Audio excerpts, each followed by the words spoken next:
오늘 우리에게 주시는 하나님의 말씀은 출애굽기 20장 1절에서 11절의 말씀입니다. 다 함께 일어나셔서 하나님의 말씀을 경청하겠습니다. 하나님이 이 모든 말씀으로 말씀하여 이르시되 나는 너를 애굽 땅 종되었던 집에서 인도하여 낸 네 하나님 여호와니라. 너는 나 외에는 다른 신들을 내게 두지 말라. 너를 위하여 새긴 우상을 만들지 말고 또 위로 하늘에 있는 것이나 아래로 땅에 있는 것이나 땅 아래 물속에 있는 것에 어떤 형상도 만들지 말며 그것들에게 절하지 말며 그것들을 섬기지 말라. 나 내 하나님 여호와는 질투하는 하나님인즉 나를 미워하는 자의 죄를 갚되 아버지로부터 아들에게로 3, 4대까지 이르게 하려니와 나를 사랑하고 내 계명을 지키는 자에게는 천대까지 은혜를 베푸느니라. 너는 내 하나님 여호와의 이름을 망령되게 부르지 말라.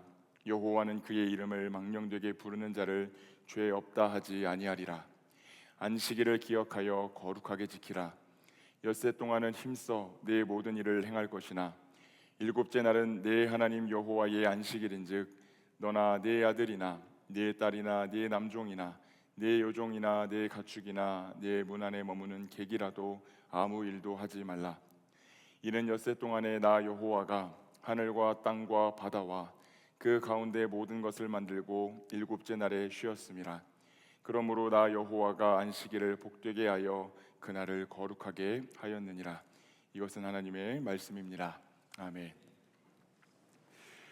하나님 아버지와 우리 주 예수 그리스도로부터 오는 은혜와 평강이 이 자리와 온라인으로 예배를 드리시는 모든 그리스도의 청년들과 오부 예배 성도님들에게 함께하기를 주님의 이름으로 축원합니다. 지난주 금요일 점심에 경희대학교 캠퍼스 신방을 통해 많은 지체들을 만났습니다. 밥도 맛있게 먹었고요. 또 이후에 부서별로 3, 4, 5 모여서 교제를 하는데 모처럼 지체들과 이런저런 대화를 나누면서 좋은 시간을 보냈습니다. 그렇게 오랜만에 환한 낮에 경희대학교 캠퍼스를 돌아다니고 있는데 이제는 문득 그런 생각이 드는 겁니다. 이제는 진짜 봄이 왔구나. 왜 그랬냐면 늘 그렇듯 이 벚꽃과 함께 그 운명을 시작하시는 존재들이 캠퍼스를 활보하시는 것을 보았기 때문입니다. 누구실까요? 딱 봐도 썸을 타고 계시거나 연애를 시작한 지 얼마 안 된 것 같은 그런 커플분들이 환한 웃음으로 다니시는 것을 보았습니다. 그 웃음을 보니까 참 기분이 좋더라고요. 그래서 제가 마음속으로 그분들을 향해 기도를 해드렸어요. 제가 어떻게 기도를 해드렸을 것 같으세요? 어떻게 기도했는지는 묻지 마세요. 네, 늘 그렇듯 모르는 게 은혜가 될 때가 많이 있습니다. 오래 가시라고 기도해드렸어요. 벚꽃과 함께 시작해서 낙엽과 함께 마무리하지 마시고 따뜻한 바람이 기분을 좋게 만드는 순간도 함께 보내고 또 자결하는 더위 때도 함께 땀 흘려보고 때때로 찾아오는 시원함에 함께 기쁨도 누려보고 살을 내는 것 같은 추위도 함께 견디고 이겨나가면서 아름답게 오래오래 교제하시라고 축복을 해드렸습니다. 잘했죠? 예. 못했다고 하시는 분들은 지금 마음에 뭔가 아픔이 있으신 분들이에요. 우리 청년들과 원투원을 하다 보면 종종 연애에 대해서 물어보시는 분들이 계십니다. 조언을 구할 대상을 잘못 골랐다라는 생각을 하는데 보통 공동체 안에서 연애를 시작했다라고 하면 그래서 또 이런저런 고민이 있다라고 말을 해주시면 제가 교제를 시작한 그 두 청년을 같이 만납니다. 그리고 밥을 사드리면서 또 이런 모습으로 저런 모습으로 교제하시면 좋겠다라는 조언을 감히 드리고는 합니다. 근데 그때 꼭 드리는 말씀이 있는데 그게 무엇이냐면 서로에게 충실해야 된다라는 말씀을 드립니다. 각자가 어떻게 만나고 또 어떻게 만남을 이어가냐는 다를 수 있지만 두 사람이 만나 연인이 되겠다라고 한다는 것은 그 약속으로 인해 발생하는 여러 의무를 서로에게 감당하겠다라고 다짐하는 것이지요. 형제 입장에서는 오직 그 자매만 바라보고 아껴주고 연락하며 사랑해야 할 의무가 발생하는 것이고 자매도 형제에게 그렇게 해야 되는 것입니다. 연애 때만 아니라 결혼으로 넘어가면 이 부분이 더 명확해지겠죠. 남편은 오직 아내만을 바라보고 그 마음의 소리를 잘 듣고 다른 여인을 보지 않고 성실히 가정을 섬겨야 되는 것이고, 아내도 마찬가지로 남편에게 또 함께 만들어가는 가정을 위해 그렇게 해야 되는 것입니다. 그럴 때 이 약속 혹은 결혼을 통해 시작된 만남이 끊어지지 않고 아름답게 유지가 될 수 있는 것이지요.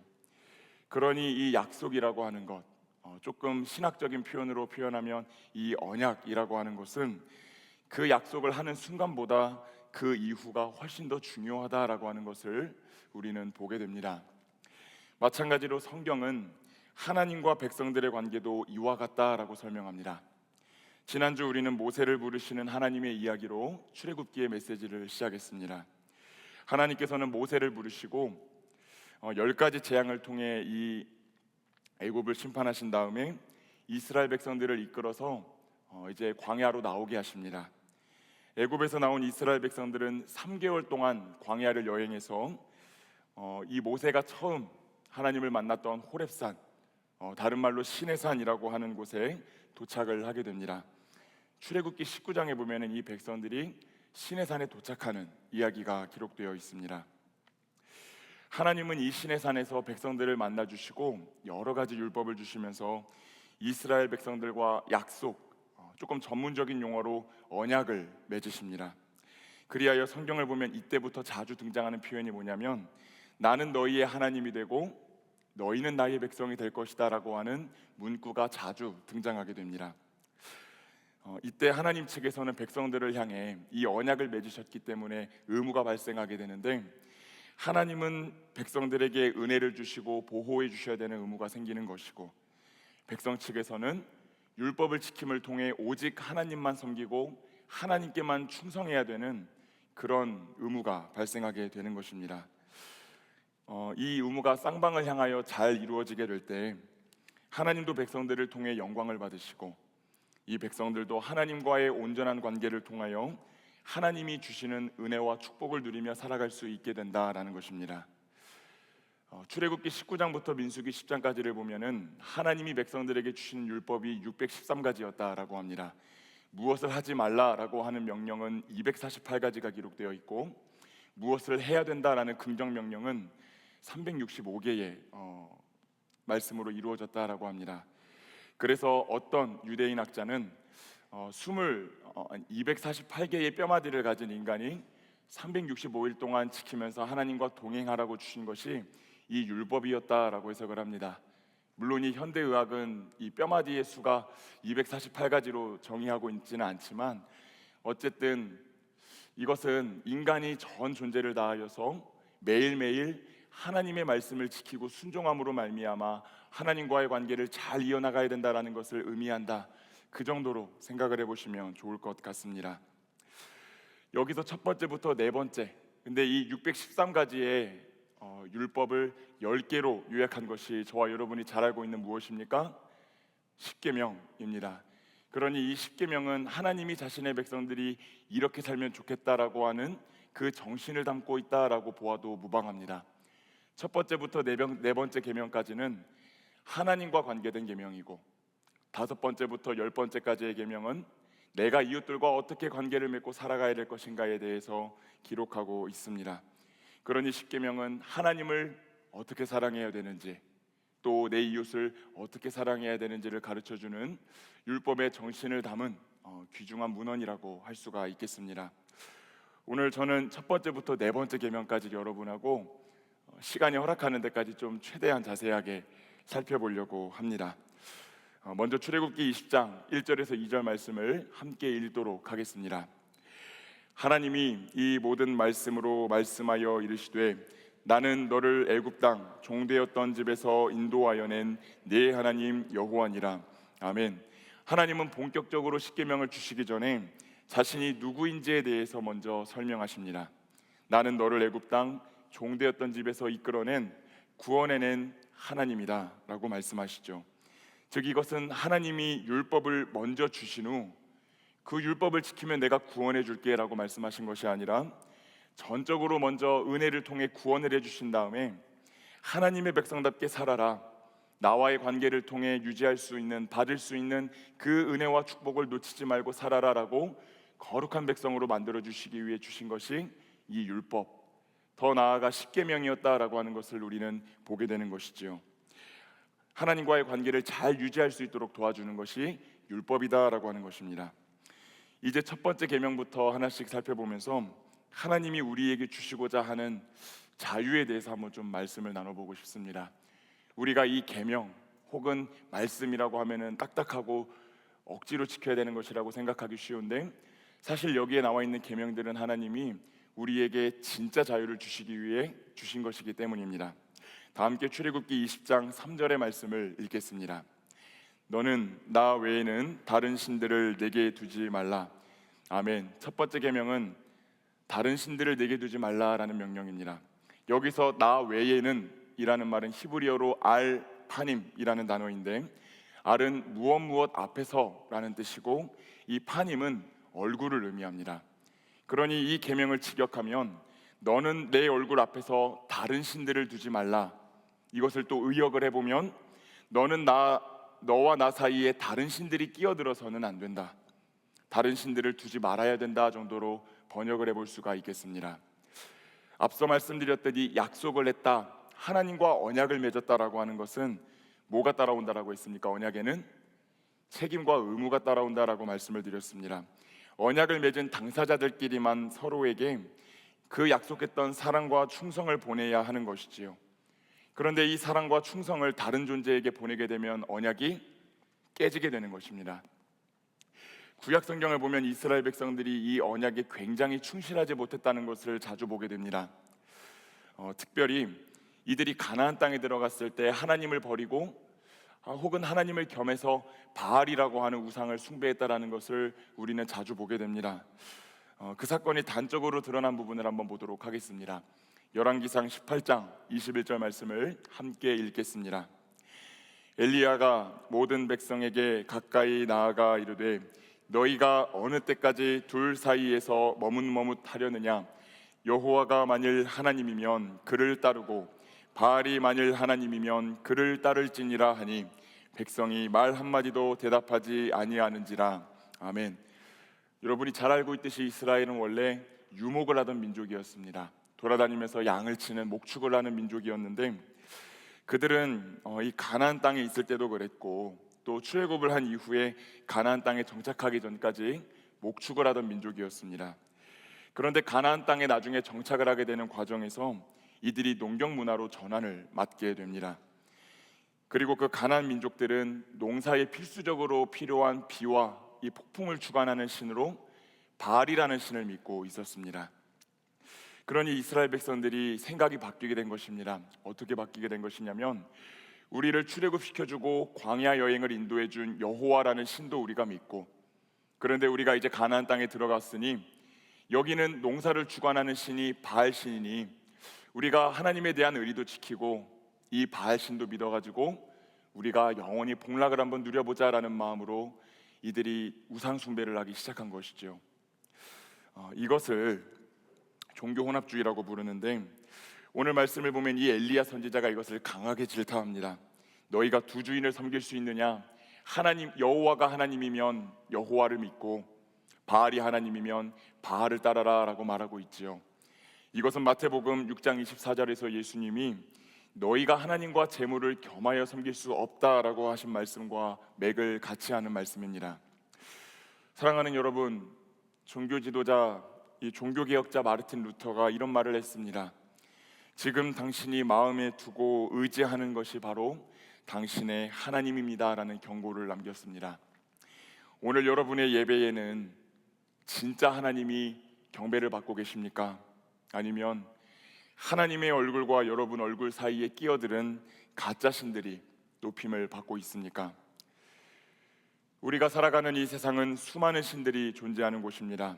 돈이라는 신, 명예라는 신, 권력이라는 신, 건강이라는 신.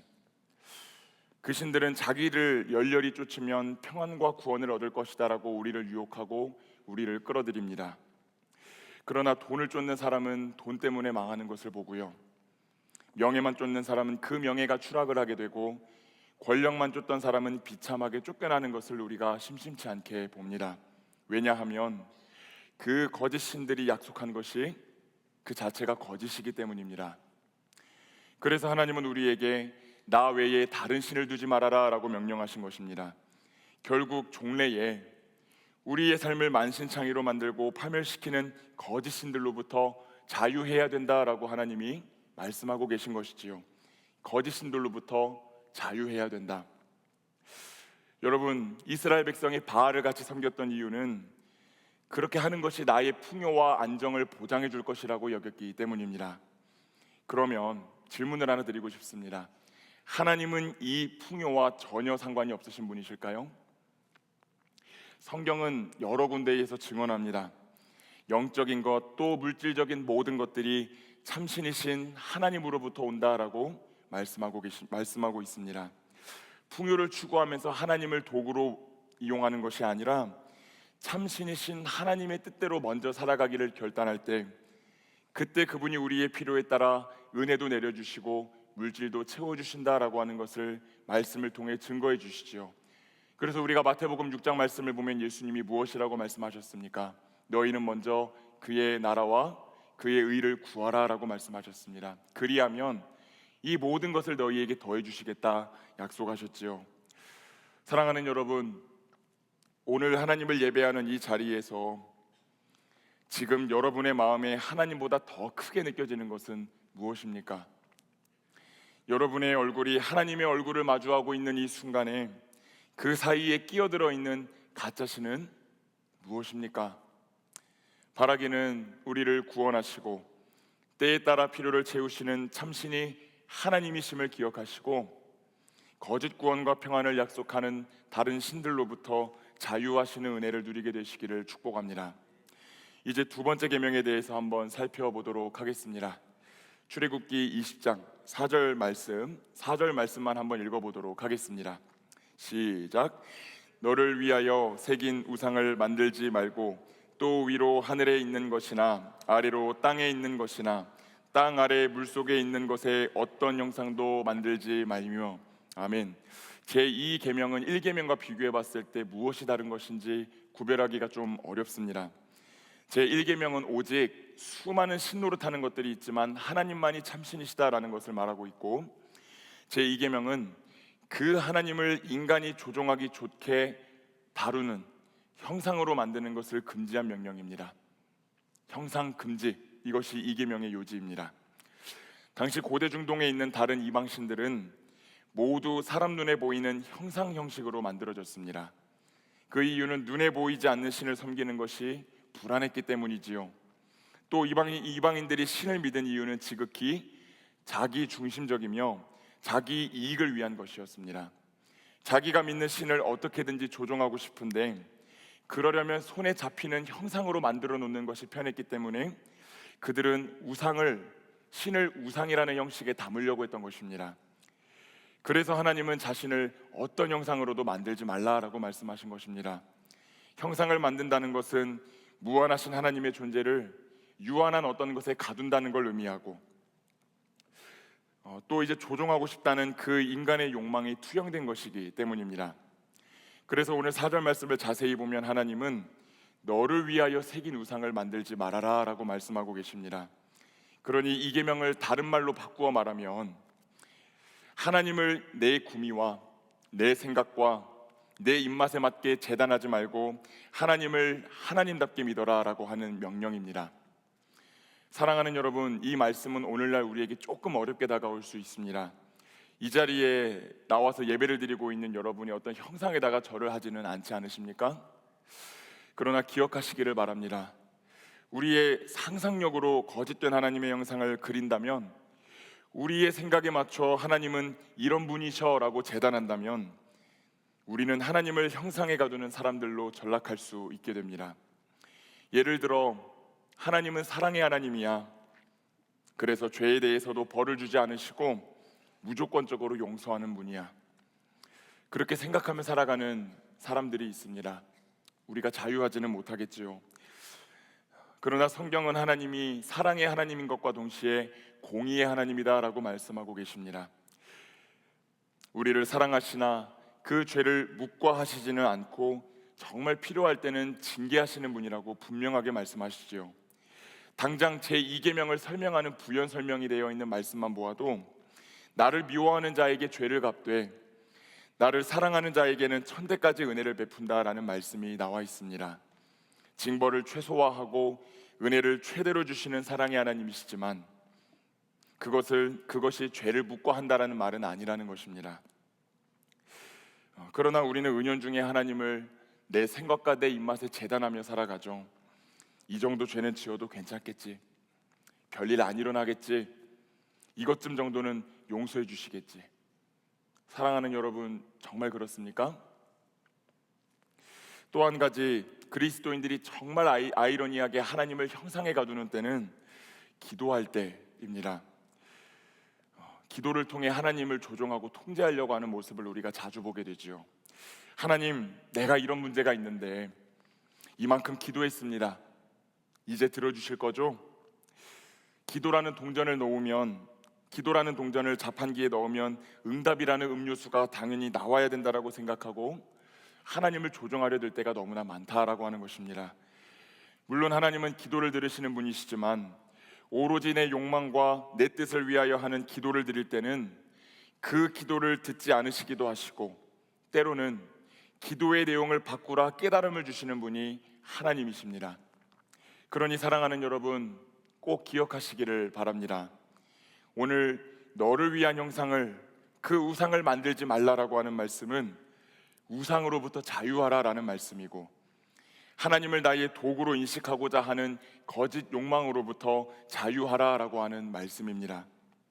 하나님을 나의 어떤 욕망이나 도구나 수단으로 이해하는 것이 아니라 모든 것을 행하시고 일하시는 주권자로 모실 때에, 즉 하나님을 하나님답게 모실 때 우리는 하나님께로부터 오는 은혜와 축복을 누릴 수 있게 된다라고 하는 것입니다. 바라기는 거짓 우상과 욕망으로부터 자유하시고 하나님을 하나님되게 모시고 살아가는 저와 여러분이 되기를 소망합니다.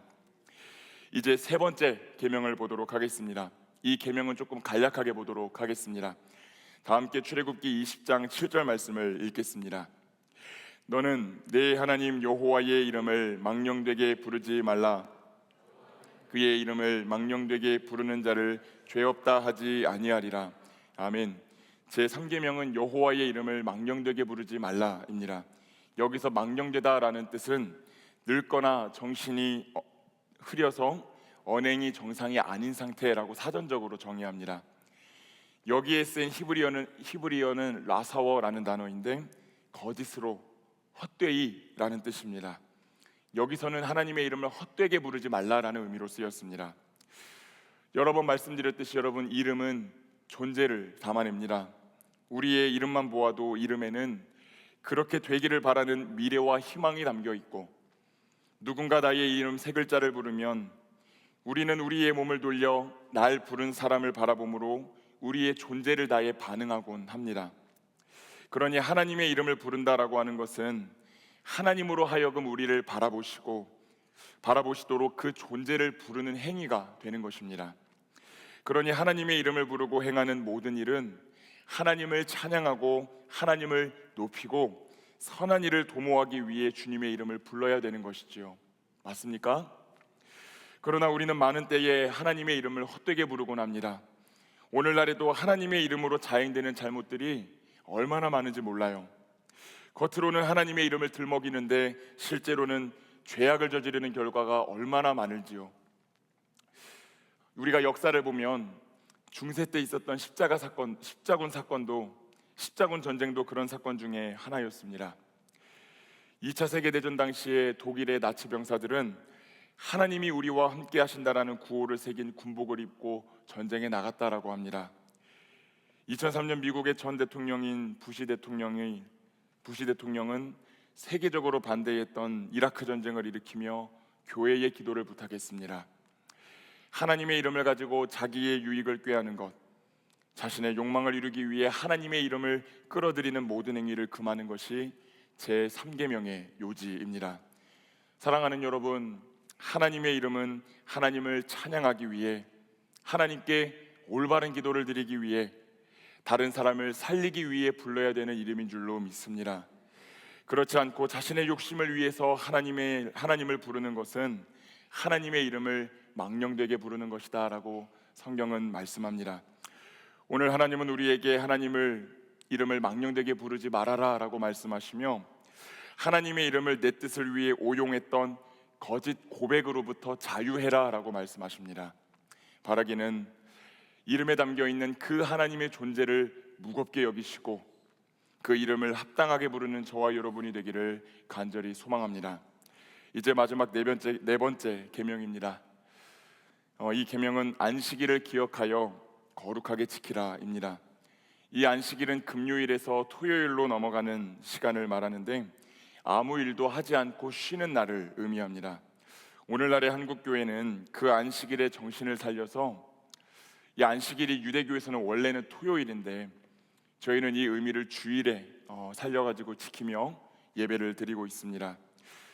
여러분, 하나님이 안식일을 제정하신 이유가 무엇일까요? 그것은 우리로 하여금 노동과 불안, 탐욕으로부터 자유하게 하시기 위함입니다. 물론 요즘은 쉬지 않고 일하는 이유가 좀 다른 것 같습니다. 회사에서 좀 나오라고 하니까 그럴 때가 많은 것 같아요. 그러나 어쨌든 우리가 보통 쉬지 않고 무언가 끊임없이 공부하고 일하고 자격증 준비하는 그런 이유는 무엇입니까? 그렇게 해야 살 수 있다고 생각하기 때문입니다. 그렇게 해야 내가 누군가에게 뒤처지지 않고 보다 안정적이고 평화롭게 내 삶을 꾸릴 수 있다고 생각하기 때문에, 즉 내 힘으로 먹고 살아야 한다는 그 생각이 강하게 작동하기 때문에 한순간도 쉬지 못하고 이것을 하고 저것을 하며 움직이는 것이지요. 그런데 하나님은 그렇게 생각하며 살아가는 우리들에게 다른 관점을 제시하십니다. 제가 출애굽기 16장 29절의 말씀을 읽어드리겠습니다. 볼지어다 여호와가 너희에게 안식일을 주므로 여섯째 날에는 이틀 양식을 너희에게 주는 것이니 너희는 각기 처소에 있고 일곱째 날에는 아무도 그의 처소에서 나오지 말지니라. 이 본문을 보면은 십계명을 주시기 전부터 안식일이 지켜지고 있었다라고 하는 것을 보게 됩니다.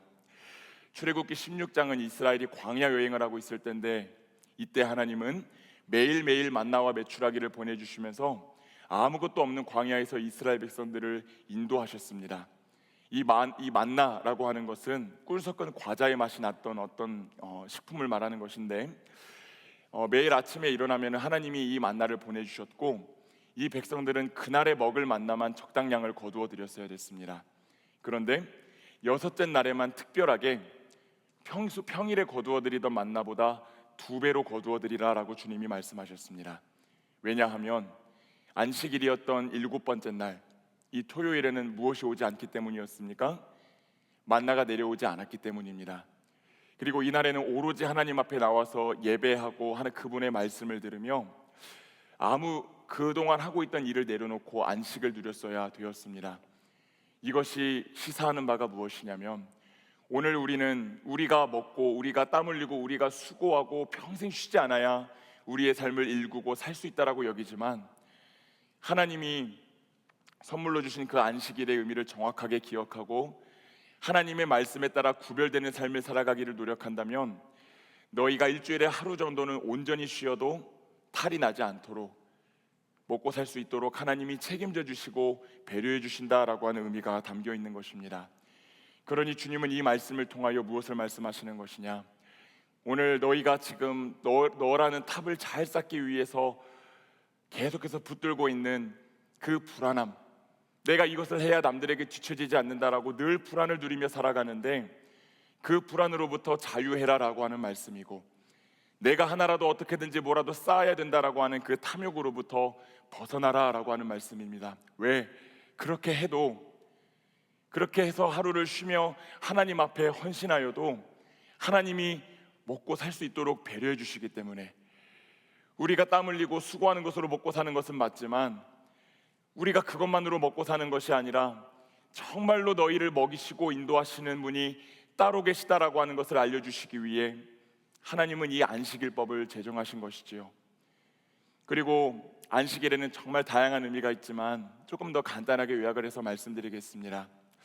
출애굽기 20장 그리고 신명기 5장의 말씀을 보면 십계명이 2번 등장합니다.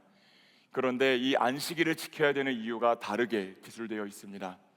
출애굽기 20장에서는 하나님이 세상을 창조하시고 7번째 날에 쉬셨기 때문에 너희가 쉬어야 된다라고 말씀하고 있고, 신명기 말씀에서는 하나님이 크신 권능으로 너희를 400년 동안이나 종살이하던 애굽에서 구원하셨기 때문에 너희가 쉬어야 된다. 너희뿐만이 아니라 너희의 종, 너희의 아내, 너희의 자녀, 땅에 있는 모든 땅들을 다 쉬게 하면서 하나님의 피조 세계가 안식에 참여할 수 있도록 해야 된다라고 말씀하고 있습니다. 그러니 이 안식일의 근본 정신은 하나님의 창조를 기억하고 우리를 구원하신 하나님의 구원을 기억하며, 오늘 예배를 드리며 내 삶 가운데 하나님의 창조와 구원이 일어났음을 되새기고, 더 나아가 여전히 그 하나님의 창조와 구원을 누리지 못하며 살아가고 있는 이들에게 그 창조와 구원을 선물해 주는 삶을 살아야 된다라고 하는 것을 하나님이 이 안식일 계명을 통하여 말씀하고 계신 것입니다. 여러분, 이 안식일을 정말 잘 지키신 분이 계십니다. 누구실까요? 바로 예수 그리스도입니다. 우리가 복음서의 말씀을 보면 이 예수님은 청개구리 같이 등장하시면서 항상 안식일의 병을 고치는 분으로 등장합니다. 아무 일도 하지 말아야 되는 안식일에 예수님은 항상 눈먼 사람들, 손이 말라버린 사람들, 귀신 들린 사람들을 찾아가 고치시고 그 삶을 구원해 주시지요. 그리고 하나님은 요한복음 5장 18절 말씀을 통하여 무엇이라 말씀하시냐면, 하나님이 지금까지 일하시니 나도 일한다 말씀하십니다. 하나님은 천지를 만드신 다음에 안식하셨습니다. 그러나 계속해서 쉬실 수는 없으셨습니다. 왜냐하면 악과 죄가 관영해가지고 모든 것들이 망가져버린 세상 가운데 그 세상에서 살아가는 자신의 사랑하는 자녀들이 삶을 살아가는 것이 고통이 되어버렸고 눈물이 되어버렸기 때문입니다. 우리에게 쉼이 없으셨기 때문, 우리가 쉼을 누리지 못하고 있었기 때문에 하나님의 말씀이 육신이 되어 이 땅에 오신 예수 그리스도께서 우리를 위하여 쉬지 않고 일하셨던 것이지요. 결국 그분은 유대 종교 지도자들에게 눈밖에 나서 정치사범에 몰려가지고 십자가에 달려 돌아가셨지만 3일 만에 다시 부활하심으로 말미암아 저와 여러분에게 다시 한번 우리의 인생이 재창조될 수 있도록, 또 그 재창조의 은혜에 따라 구원이 임할 수 있도록 우리의 삶을 살려주셨습니다. 여러분, 그래서 우리가 언제 예배를 드리는 겁니까? 주일에 예배를 드리는 이유가 그것입니다. 주님의 죽음과 죽으심과 그 끝에 있던 부활이 주일에 이루어졌기 때문에, 주님이 그 죽음과 부활을 통해 우리의 삶 가운데 재창조를 실행하시고 또 구원의 은혜를 더하여 주셨기 때문에 우리는 그것이 오늘의 삶 가운데 일어나기를 기념하고, 또 나의 섬김을 통해 타인의 삶이 그렇게 변화되기를 간구하며 주일에 모여 예배를 드리는 것입니다. 그러니 여러분, 우리가 주일에 모여 예배를 드린다는 것은 내 복지와 안녕을 위해 전력 질주하고 있던 삶을 잠시 내려놓고 하나님의 뜻에 순종하여 타인의 삶이 다시 한번 구원의 은혜를 누릴 수 있도록 수고하는 것을 의미합니다. 우리가 이 안식일을 잘 지킬 때에 하나님은 우리의 삶 가운데 임재하셔서 하나님이 우리의 삶을 먹이시고 인도하여 주시겠다라고 약속하셨습니다. 여러분, 이 주님의 약속을 믿으십니까? 때로는 내가 조금 덜 수고해도, 조금 모자란 것처럼 보여도 내 삶을 절대로 굶기지 않으시고 신실하게 인도해 주시겠다라고 말씀하셨습니다. 그 약속을 믿으시는, 그리하여 여러분이 오늘도 불안에 떨고 있던 그 불안으로부터 벗어나시고 계속해서 싸우고 있던 탐욕으로부터 벗어나게 되는 은혜를 누리시게 되기를 우리 주님의 이름으로 축복합니다. 말씀을 마무리하겠습니다. 오늘 하나님은 십계명을 통해 어떻게 하나님을 섬겨야 하는지를 말씀해 주셨습니다. 다른 신을 섬기지 말고, 다른 우상으로, 하나님을 우상으로 전락시키지 말고, 하나님의 이름을 망령되게 부르지 말고 안식일을 거룩하게 지키라라고 말씀하셨습니다. 이는 우리에게 자유를 주시기 위함이었습니다. 거짓 신으로부터, 거짓 우상으로부터, 거짓 신앙 고백과 우리를 죽이는 불안과 탐욕으로부터 자유로우라고, 제발 자유로워지라고 하나님이 선물로 주신 것이 우리 주님의 말씀입니다. 우리는 신앙생활을 할 때 말씀을 지켜라, 계명을 지켜라라는 말을 버거워할 때가 많습니다. 하나님이 우리를 속박하고 옥죄이려고 그러려고 명령하신 것 같고 안 지키면 죄책감이 느껴지기도 하면서 그 말씀과 계명을 지키라는 하나님의 뜻에 거부하며 살아갈 때가 많습니다. 그러나 사랑하는 여러분, 이 계명은 하나님이 우리에게 참 평안, 참 구원, 참 자유를 주시기 위해 허락하신 것입니다. 여러분, 하늘을 나는 연을 한번 생각해 보신 적이 있으신가요? 연이 만약에 나는 더 높은 데로 올라가고 싶다라고 말하면서 그 실을 끊어버리면 그 연은 잠깐 올라가다가 얼마 못 가지 않아 난기류에 휩쓸려가지고 땅에 곤두박질 치게 될 것입니다. 그러나 연이 정말로 그 하늘을 훨훨 날 수 있기 위해선 그렇기 때문에 뭐에 잘 연결되어 있어야 되는 것입니까? 그 실에 잘 연결되어 있어야 되는 것입니다. 그래야 안정적이게 더 멀리 더 높이 날아갈 수 있는 것입니다.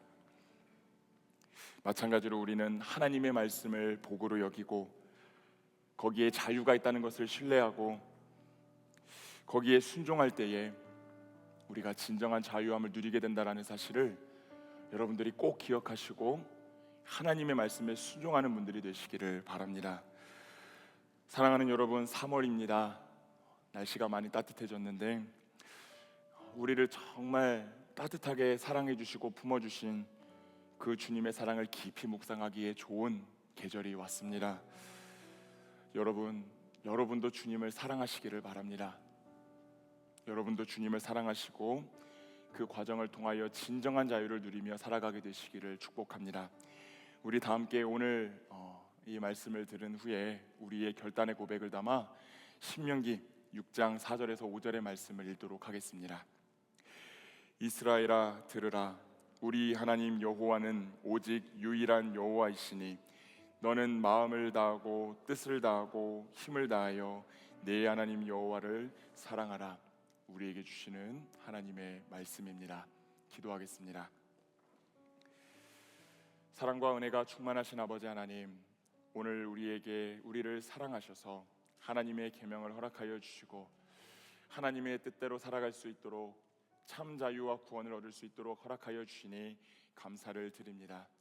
우리에게 계명과 말씀을 주신 것이 하나님의 지극한 사랑의 표시임을 기억하고 우리가 주님을 사랑하고 그 주님의 언약 안에 머무르며 하나님의 뜻에 순종함으로 진정한 자유를 누리며 살아가는 우리 모두가 될 수 있도록 하나님 축복하여 주시옵소서. 감사를 드리며 사랑이 많으신 예수 그리스도의 이름으로 기도